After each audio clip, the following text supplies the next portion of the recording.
Quando nós, como eu estava a dizer, dentro deste tema, a Igreja Católica Romana e a Bíblia, quando nós vamos abordar este tema, não estamos aqui a promover nenhum tipo de guerra religiosa, nem de facção.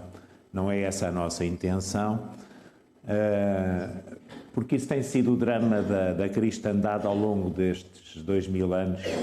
É a vergonha, posso assim dizer, dos homens assumirem o nome de Cristo e entrarem em guerras, quer no sentido mais direto do termo, carnal, quer no sentido espiritual. Não nos interessa nada entrar em guerras, mas também não podemos ignorar nem a Bíblia, nem a história, nem a realidade.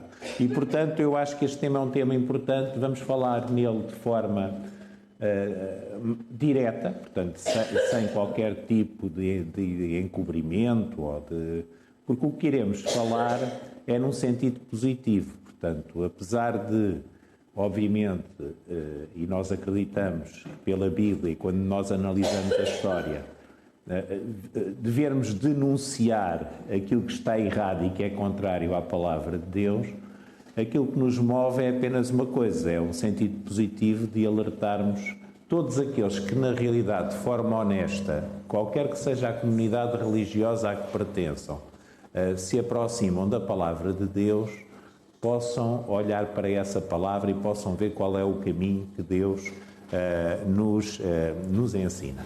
Dentro da nossa comunidade, a Igreja de Deus do Sétimo Dia, obviamente, nós não podemos ignorar aquilo que é a profecia bíblica, porque uma boa parte da Bíblia é revelação, é profecia. Claro que, se nós pensarmos um bocadinho, aquilo que para nós hoje é revelação, aquilo que para nós é o passado, o presente e o futuro, é diferente do que era há 1000 anos atrás para os nossos irmãos, ou há 2000 anos atrás, quando a Bíblia o Novo Testamento foi escrito, nomeadamente. Porque a interpretação vai-se revelando ao longo do tempo. E, portanto, nós hoje estamos num tempo de maior privilégio em relação aos nossos irmãos do passado, porque podemos olhar para a história e podemos enquadrá-la na palavra de Deus. E dentro daquilo que eu irei falar também está, no geral, aceite dentro da nossa comunidade. Portanto, eu não vou aqui falar de uma revelação que tive ou que fui ver à internet ou que alguém me deu e venho aqui apresentar de novo. Não, é aquilo que nós já estabelecemos dentro da nossa comunidade como a nossa interpretação, se bem que a nossa interpretação, e isso também é muito importante, é sempre uma interpretação aberta.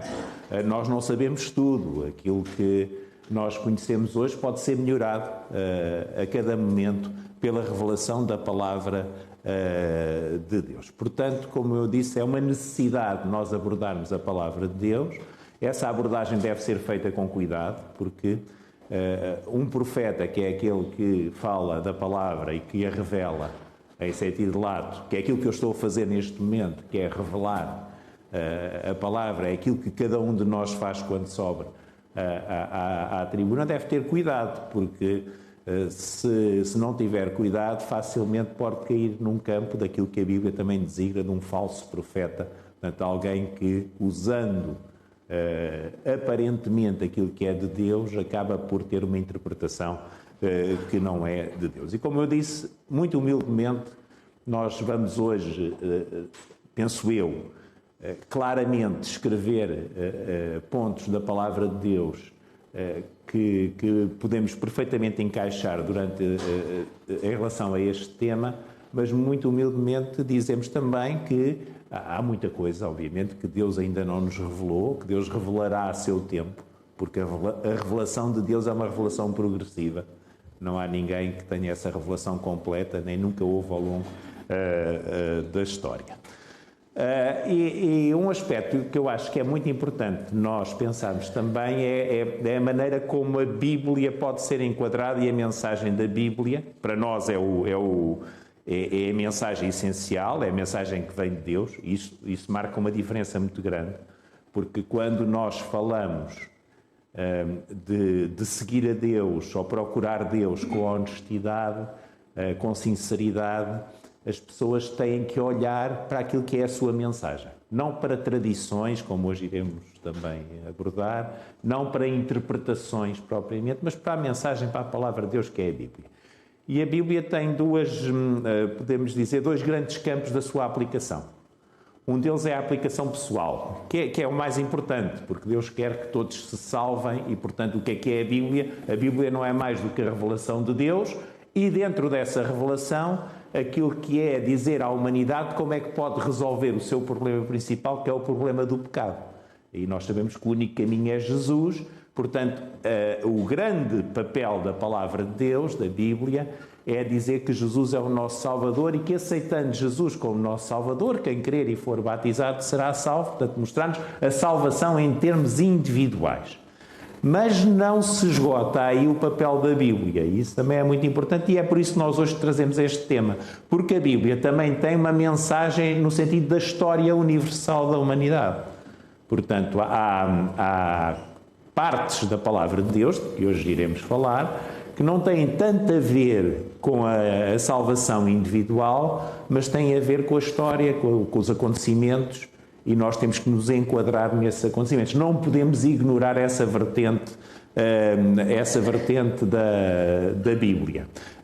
E, portanto, esse aspecto é importante, como eu disse. Dentro deste contexto da mensagem individual, eu também gostaria aqui de diferenciar duas coisas. Nós vamos falar da Igreja Católica Romana. Obviamente, dentro da Igreja Católica Romana, para mim existem alguns heróis no sentido da sua humanidade, da sua entrega pelos outros, e que eu não tenho hoje qualquer tipo de veleidade de estar a julgar. Eu não venho para aqui julgar pessoas como a Madre Teresa de Calcutá, porque nenhum de nós aqui se entregou tanto aos outros como ela o fez, ou como Francisco de Assis. Não me compete a mim julgar pessoas, porque Deus um dia julgará. Obviamente eu sei que eles se entregaram totalmente pelos outros, e aqui o totalmente é totalmente na verdadeira acessão da palavra. Obviamente num caminho que por vezes não é o mais correto teologicamente na abordagem da Bíblia, mas não me compete a mim julgar. E eu acho que devemos evitar, uma coisa que nós devemos evitar é quando surgem estas personagens, nós temos aquelas reações às vezes muito diretas, ou rimos, ou dizemos, esse e não sei quantos. Não, ali estão. Eu envergonho-me quando a minha dedicação em relação aos outros, quando eu a comparo com a dedicação de Teresa de Calcutá ou com Francisco de Assis, eu sinto-me envergonhado.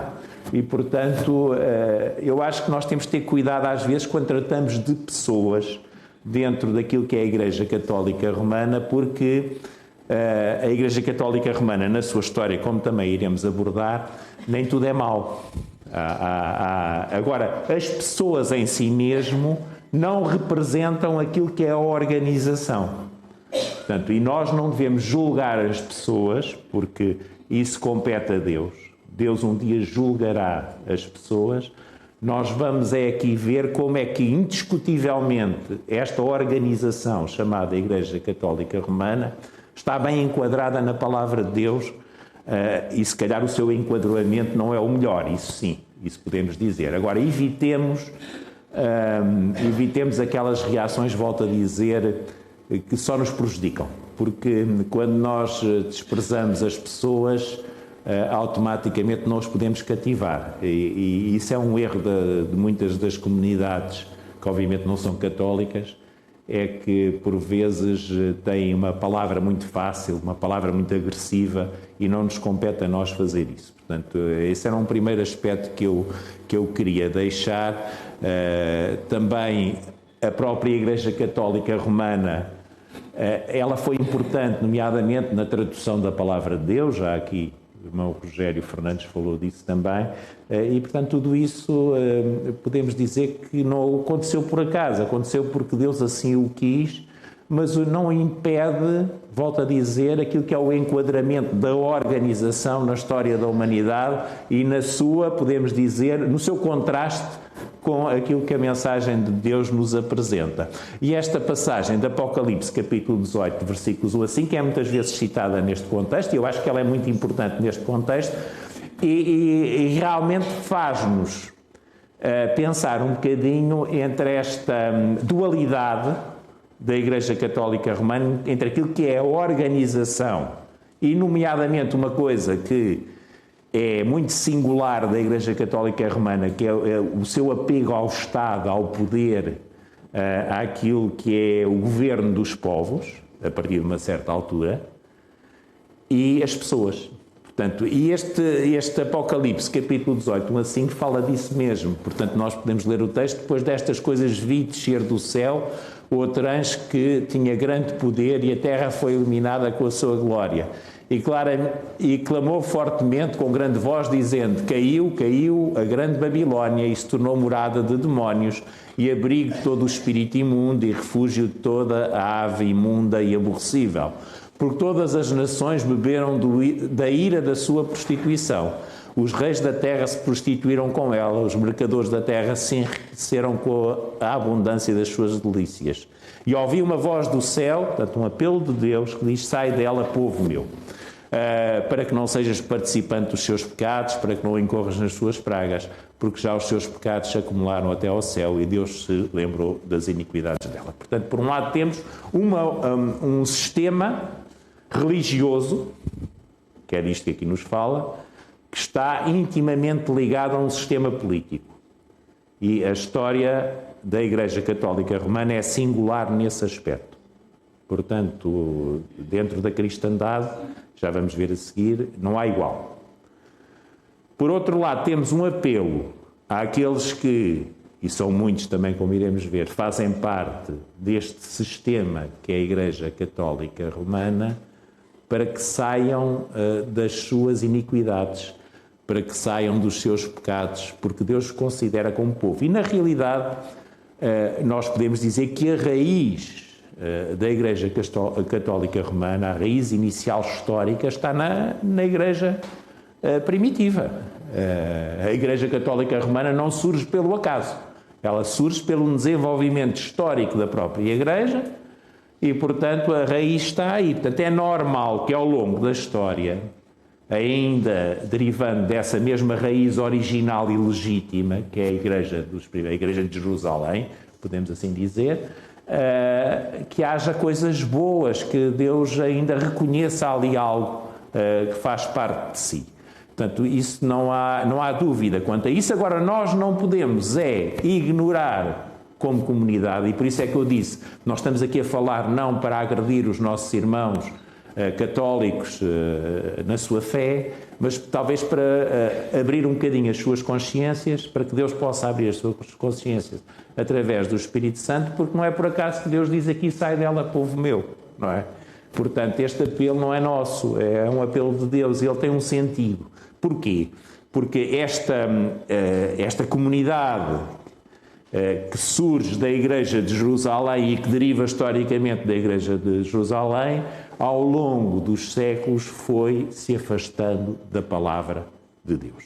E hoje representa, ao mesmo tempo, a figura, quer representar a figura de Cristo, mas ao mesmo tempo promove um entendimento da palavra de Deus que está em oposição à Bíblia, em oposição àquele que seria a sua figura maior de origem. E temos vários pontos, nós todos, e são inegáveis, portanto, a idolatria, portanto, o papel das imagens no culto e na adoração, que tem a ver com uma doutrina, que é a doutrina da imortalidade da alma, que não é uma doutrina bíblica, mas que a pouco e pouco foi se integrando na Igreja Católica Romana, que leva à veneração de figuras mortas, nomeadamente os chamados santos, a promoção essencialmente central de uma mediadora entre os homens e Deus, que é Maria, o domingo, obviamente, que é considerado o dia santo. E não só isso, ainda há pouco tempo também o irmão Rogério falou aqui disso, toda a teologia pagã inserida no sistema de adoração religioso da Igreja Católica Romana.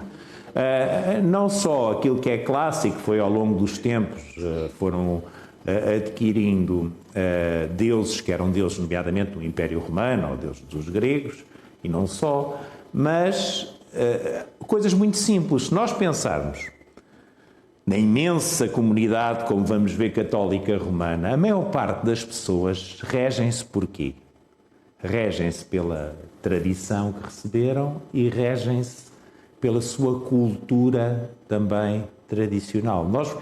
Então, no verão, isso é muito típico. Portanto, as festas, o irmão falou da festa dos tabuleiros em Tomar, mas as milhares e milhares de festas que, por todo o mundo, foram adotadas pela Igreja Católica Romana, ou pelo menos, se não adotadas, pelo menos aprovadas e promovidas, e que não passa apenas de uma teologia puramente pagã, popular, que nós contrapomos àquilo que é a mensagem de Deus, que é a palavra de Deus. Portanto, e isso é algo de que as pessoas, e aqui eu terei que o dizer, são culpadas. Porque as pessoas preferem receber a tradição, preferem ser educadas, e eu vejo isso, por exemplo, até quando confronto com colegas que são católicos ou romanos, eles não sabem muito pouco daquilo que é a Bíblia. Mas sabem aquelas coisas todas do catecismo, da comunhão, da não sei quantos, e isso é que é importante, e a primeira, a segunda comunhão, o que quer que seja, mas realmente dos valores da salvação, do pecado, da vida eterna, no sentido de Jesus vem, não sabem nada, ou sabem muito pouco. E, portanto, as pessoas também são culpadas. Portanto, não é só o sistema, por vezes diz assim, o problema está no sistema, está nos dirigentes. Não é só. Também, as pessoas também são muito culpadas disso, porque uma boa parte delas não quer minimamente saber em relação à Bíblia e à Palavra de Deus.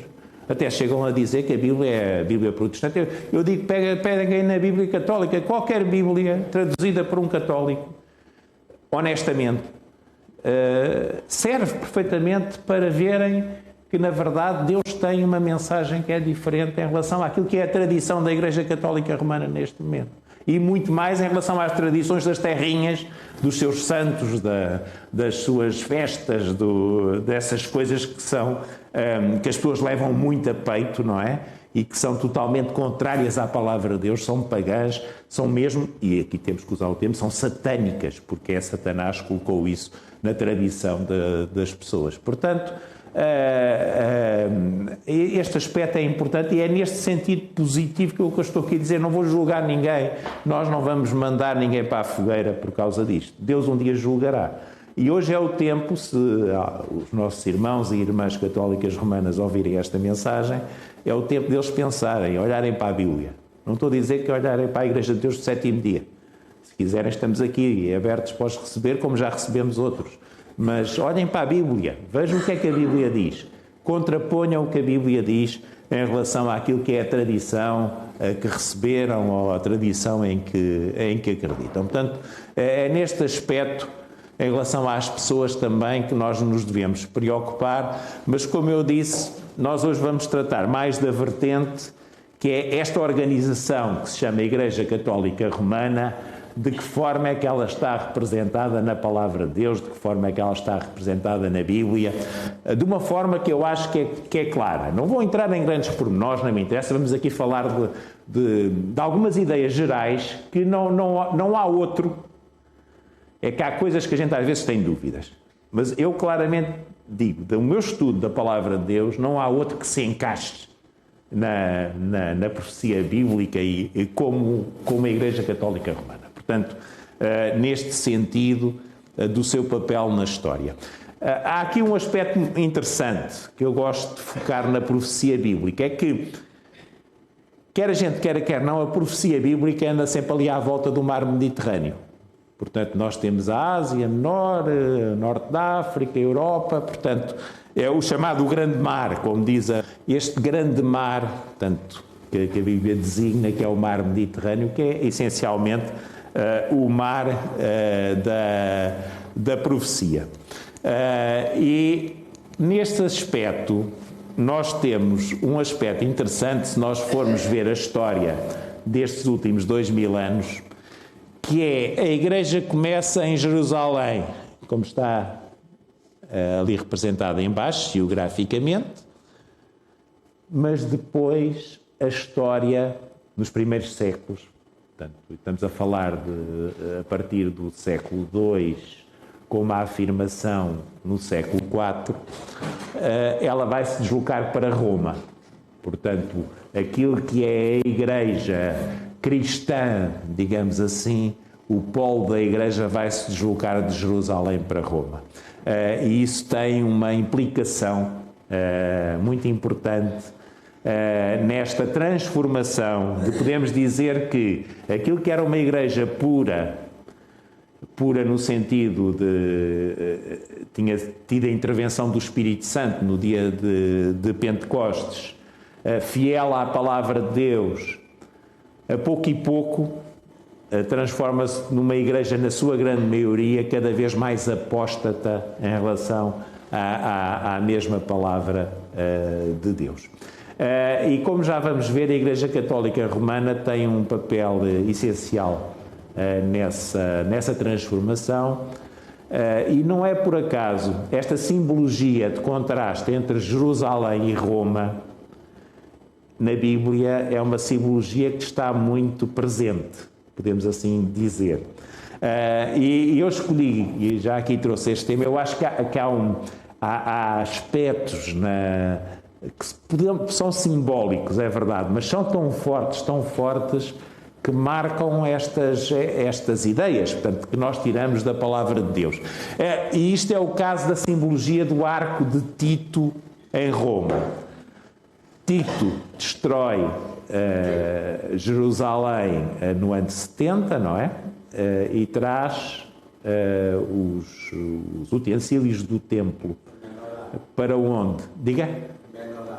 A menorá e outros utensílios do templo para Roma. O mais interessante é que este vestígio que está em Roma, e vejam bem o simbolismo de estar em Roma, a destruição de Jerusalém, continua lá de uma forma perfeita. Vem ali do lado direito, foi preservado ao longo dos tempos, com todo o seu simbolismo da vitória de Roma sobre Jerusalém.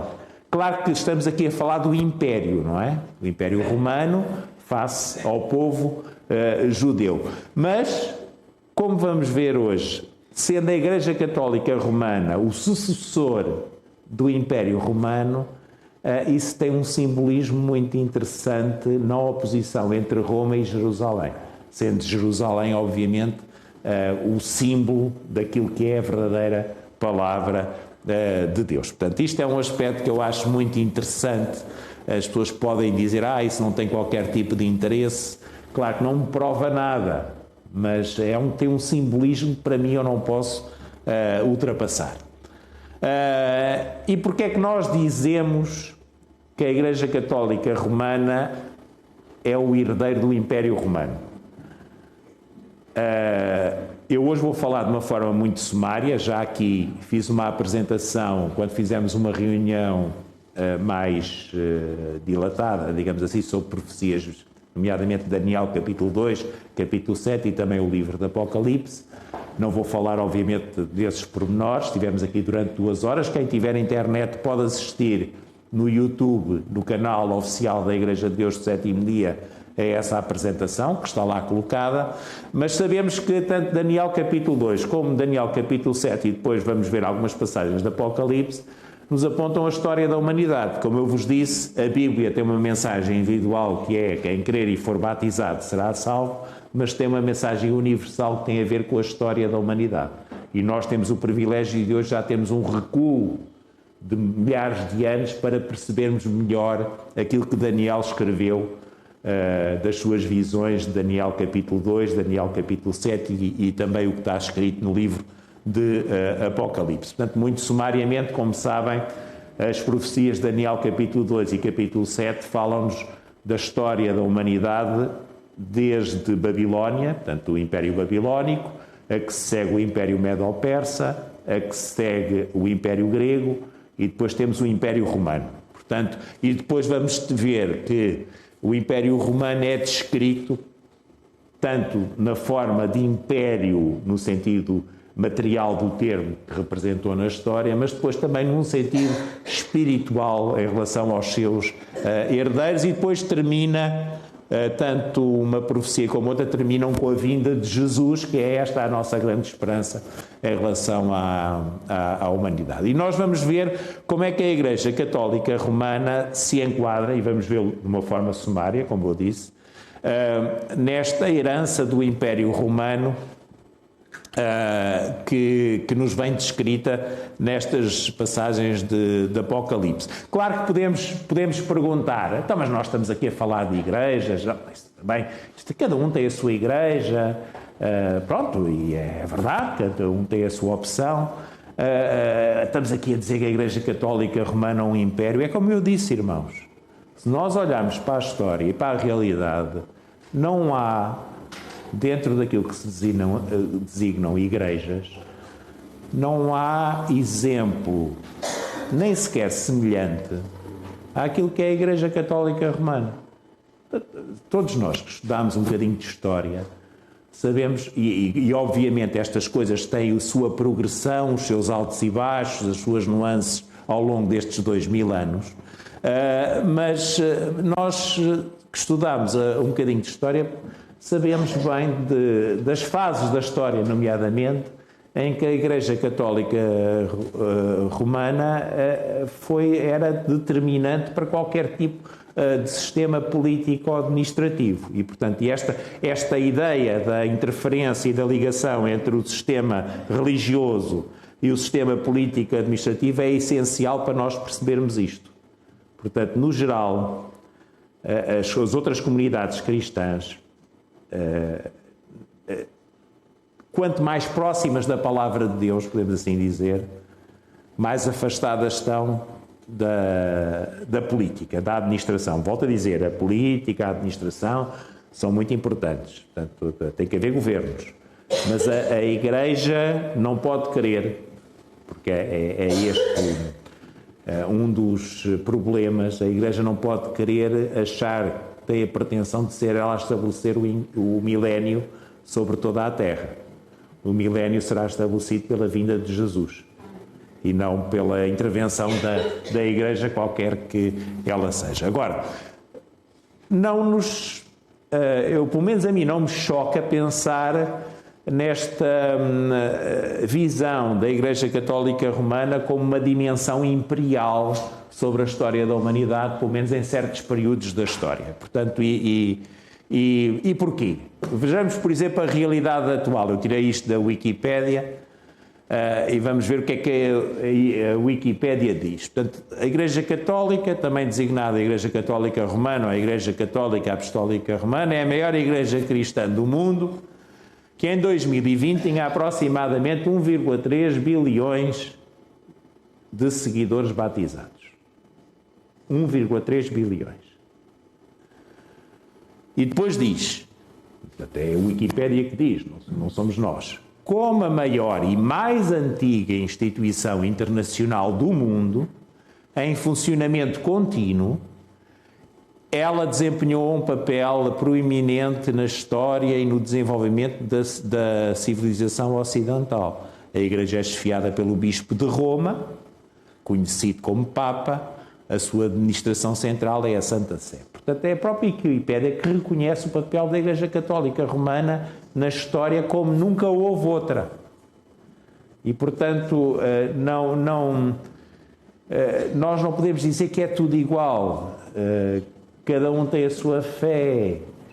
Porque é que a Bíblia fala da besta, da grande Babilónia, do falso cristianismo, dos falsos profetas? E porque é que não há outra, volto a dizer, organização que se possa enquadrar nesse relato histórico-profético da palavra de Deus, além da Igreja Católica Romana? E vamos ver alguns exemplos de uma forma muito sumária. Portanto, porque é que a Igreja Católica Romana, na realidade, ela é historicamente e na prática, o sucessor do próprio Império Romano. Obviamente eu não vou dar aqui os pormenores todos, a lembrar que na estátua de Daniel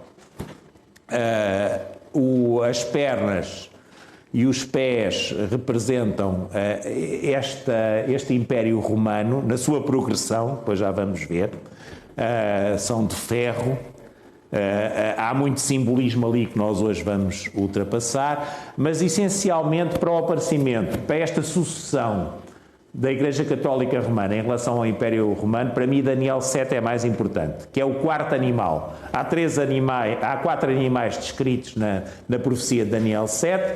O primeiro representa o Império Babilónico novamente, depois temos o Império Medo-Persa, depois temos o Império Grego, e há um quarto animal, enquanto os outros são designados, o quarto animal é designado pelo animal terrível. E o animal terrível é o Império Romano, que tem 10 chifres que significam os 10 povos em que o Império Romano se dividiu posteriormente. Mas aqui o que nos interessa mais é que a profecia diz que destes 10 chifres, no meio destes 10 chifres, mas não é um deles, há um pequeno chifre que se vai elevar. Portanto, vi um outro chifre pequeno surgir dentre os primeiros e partir 3 deles. Isto também historicamente está representado. Portanto, o poder papal, portanto, a Igreja Católica Romana, com os seus exércitos, destruiu 3 dos povos que tinham dado sucessão ao Império Romano. Agora, este chifre pequeno surge neste quarto animal, que é o Império Romano, portanto, e tem algumas características. Portanto, o chifre pequeno não era nenhum dos 10 chifres, portanto, não eram os tais 10 povos nos quais se dividiu o Império Romano. Era pequeno no início, quando comparado com os outros, mas nasceu no meio dos outros 10, quer dizer que ele vem da mesma região, portanto, geográfica. Destruiu 3 em 10, para se achar lugar para ele, isso está provado historicamente. Tinha olhos e grande capacidade de conhecimento e inteligência e falava blasfémias contra a vontade de Deus com grande autoridade. Portanto, há aqui a emergência de um poder que começa pequeno, mas que depois se vai tornar dominante sobre a história, como a própria palavra de Deus nos indica. Depois existem outras características que nós podemos enquadrar com a Igreja Católica Romana. Por exemplo, pequenos pormenores. Apocalipse 17, 9 e 18 diz: agora é preciso inteligência e sabedoria. As 7 cabeças significam as 7 colinas em que a mulher está assentada. Esta mulher representa a adulteração, o poder e a adulteração religiosa. Portanto, a falsa religião. Ela está assentada sobre 7 colinas. Significam também 7 reis. Finalmente, a mulher que tu viste é a grande cidade que domina os reis da terra. E na realidade, nomeadamente quando Apocalipse foi escrito, Roma era a grande cidade que dominava sobre os reis da terra. E qual é a característica de Roma, assim como Lisboa? Que é ter 7 colinas, não é? Isso está bem identificado. Estão ali os nomes das colinas à vossa direita. E, portanto, este simbolismo das 7 colinas, da grande cidade que domina, é claramente Roma. Portanto, e esta mulher que se transforma num poder ao mesmo tempo religioso, político, administrativo, económico e militar, ela está assentada sobre 7 colinas. Portanto, Roma. Depois, outro interessante aspecto, outro pormenor, é a história do chifre pequeno. E é interessante que a Bíblia muitas vezes é muito paradoxal, porque ela fala de coisas pequenas que se transformam em grandes e coisas grandes que na realidade se transformam em pequenas. E nós vamos, se pensarmos bem, este grande poder que é a Igreja Católica Romana, este chifre pequeno que se eleva do quarto animal no meio dos outros 10 chifres, este chifre que tem olhos humanos e uma boca que fala com arrogância, é tão pequenino na sua existência material geográfica que chega a ser o mais pequeno Estado do mundo. É o mais pequeno de todos, que é o Estado do Vaticano. Obviamente com os seus tentáculos universais, como não poderia deixar de ser. Mas este paradoxo para mim também é interessantíssimo, não é? Como ali está da Enciclopédia Alfa, a cidade do Vaticano, Estado da Europa, é o Estado mais pequeno do mundo, 0,44 km². Portanto, e isto tem um simbolismo também que se enquadra perfeitamente na Igreja Católica Romana. Depois, o que é que a história nos indica? Também fatores que se enquadram perfeitamente naquilo que é a história da Igreja Católica Romana. Um deles, como ali diz, eles vão mudar as leis religiosas, mudar os dias de festa. O povo santo de Deus ficará nas mãos deste império durante um período. Portanto, e nós sabemos que era tradição, os concílios, a infalibilidade papal, transformaram as leis de Deus, transformaram as festas. Nós hoje temos, na prática católica romana, temos, por exemplo, os 10 mandamentos adulterados, temos as festas de Deus que foram transferidas para festas pagãs. Portanto, isso surgiu ao longo da história e é a tradição, neste momento, que conta em termos de Igreja Católica Romana. Portanto, enquadra-se perfeitamente com isto que está escrito em Daniel 7:25. Voltando a Apocalipse, capítulo agora 13 e 17, diz-nos que este poder que nos fala a palavra é um poder também que havia de insultar o Deus Altíssimo e oprimir o povo santo de Deus. E nós sabemos o papel que a Igreja Católica Romana teve, papel desgraçado, papel criminoso que teve ao longo da história, nomeadamente com a Inquisição, com as Cruzadas também e com outros fatores. Claro que podemos dizer, no campo, por exemplo, protestante também houve excessos, mas com a dimensão da Igreja Católica Romana, com os milhões de pessoas, como algumas estatísticas indicam, que foram assassinadas pela Igreja Católica Romana ao longo da história, não existem. Não existe caso igual. Podemos dizer esta igreja, aquela igreja anglicana também de Inglaterra, que também está parcialmente associada ao Estado, as igrejas protestantes, nomeadamente nas guerras protestanto-católicas, tudo bem, também tem os seus crimes, e por isso é que eu digo, nós não, como cristãos, não nos metemos em guerras de poder político. Mas na dimensão da Igreja Católica Romana não existe. E não sou eu que o digo. É a história e, por exemplo, sabemos que João Paulo II pediu perdão pelos crimes cometidos pela Inquisição.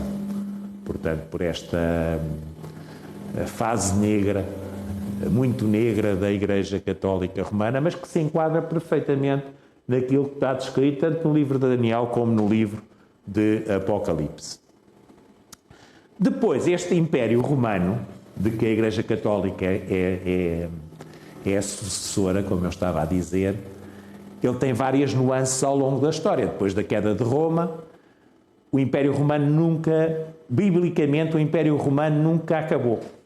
Ele continua hoje, nomeadamente através da Igreja Católica Romana. É curioso que a estátua de Daniel, capítulo 2, acaba com os pés que são em parte de ferro e em parte de barro. E isso, para mim, simbolicamente representa aquilo que alguns, biblicamente, consideram o último ressurgimento do tal Império Romano, que é a União Europeia ou a Comunidade Económica Europeia. Eu, quando vi esta fotografia há uns anos atrás, eu fiquei de boca aberta. Esta fotografia é da assinatura da Constituição Europeia, portanto, em Roma. Comunidade Económica Europeia. Naquele tempo era a Comunidade Económica Europeia da Constituição. Portanto, a Constituição foi assinada, é o Berlusconi que está ali no meio, que já faleceu. Isto é uma sala, que é uma sala emblemática, que é em Roma, no Museu Capitolino, na Sala dos Conservadores. E o que é que a mim me chama a atenção nesta fotografia? Aquilo que vos chama também. Portanto, temos aqui uma estátua do Papa Inocêncio X, século XVI, século XVII, talvez num dos maiores apogeus da Igreja Católica Romana, como se estivesse a dar a sua bênção à comunidade europeia ou à União Europeia agora. E é interessante, se nós hoje virmos a história da comunidade europeia, é precisamente os pés. Em parte é de barro, em parte é de ferro, em parte é forte, em parte é fraco. Nós vemos isso permanentemente naquilo que nós pertencemos também, que é a União Europeia neste momento, chama-se assim.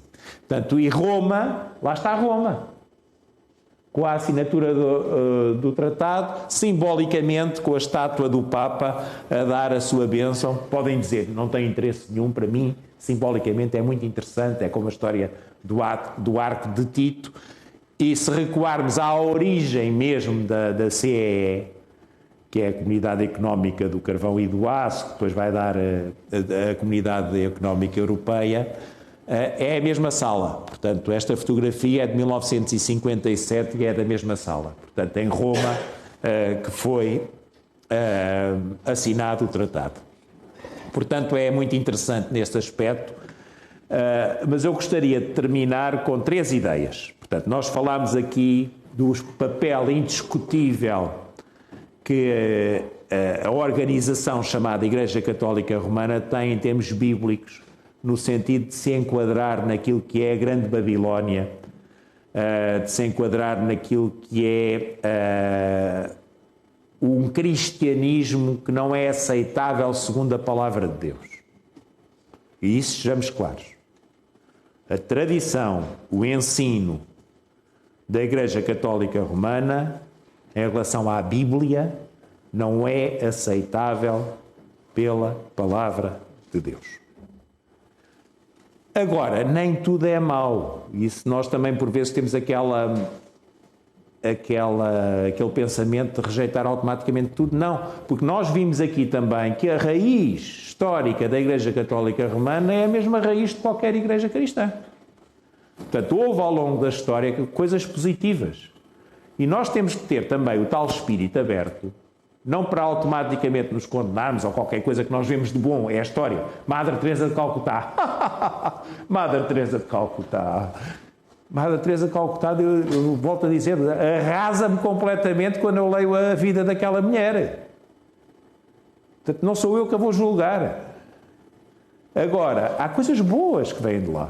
Quer até do pensamento teológico, que nós não devemos rejeitar, devemos estudar. O apóstolo Paulo diz, eu vou ler o enquadramento, regozijai-vos sempre, orai sem cessar, em tudo dai graças a Deus, porque esta é a vontade de Deus em Cristo Jesus para convosco. Não extingais o Espírito, não desprezeis as profecias. Portanto, a palavra de Deus. Depois diz, examinai tudo e retendo o bem. Portanto, há coisas boas. Eu tenho livros na minha biblioteca que são livros muito interessantes, escritos por católicos. Eu, por vezes, vou ler, por exemplo, a Bíblia de Jerusalém, os comentários que a Bíblia de Jerusalém, que é uma Bíblia católica, tem no seu rodapé. Examinai tudo e retendo o bem. Portanto, nós não podemos ser facciosos no sentido de automaticamente dizer... facciosos, não, isto não é só facciosismo, é ignorância. Porque, por vezes, nós achamos que somos melhores e estamos a ser apenas ignorantes. E, portanto, não devemos ser isso. Abstendo-nos de toda a aparência do mal, claro, se as coisas não estão de acordo com a palavra de Deus, nós não as podemos aceitar. E é isso que nós hoje temos estado aqui a falar. O mesmo Deus de paz vos santifica em tudo e todo o vosso espírito e alma e corpo sejam plenamente conservados e irrepreensíveis para a vinda do nosso Senhor Jesus Cristo, fiel ao que vos chama, o qual também o fará. Portanto, este é o primeiro aspecto. Não temos aquela reação primária e ignorante, dizemos que tudo é mau. Não é. Há coisas boas também. O segundo é percebermos que, apesar de todo este papel negativo da Igreja Católica Romana como uma cristandade, que é uma cristandade adulterada, por vezes Deus usou servos desta Igreja e a própria história desta Igreja para o seu plano. E isso nós não devemos estranhar. Portanto, Deus às vezes atua de forma paradoxal.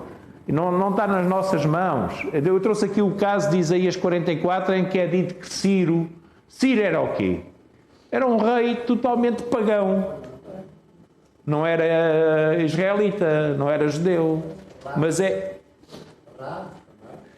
Exato, vários. Podemos utilizar vários exemplos, mas o exemplo de Ciro, que aqui é designado como um servo de Deus, neste aspecto. E, portanto, por vezes acontece assim na história e nós temos que analisar as coisas de coração aberto e segundo o Espírito de Deus. E, por último, também muito importante, é o cuidado com as aparências.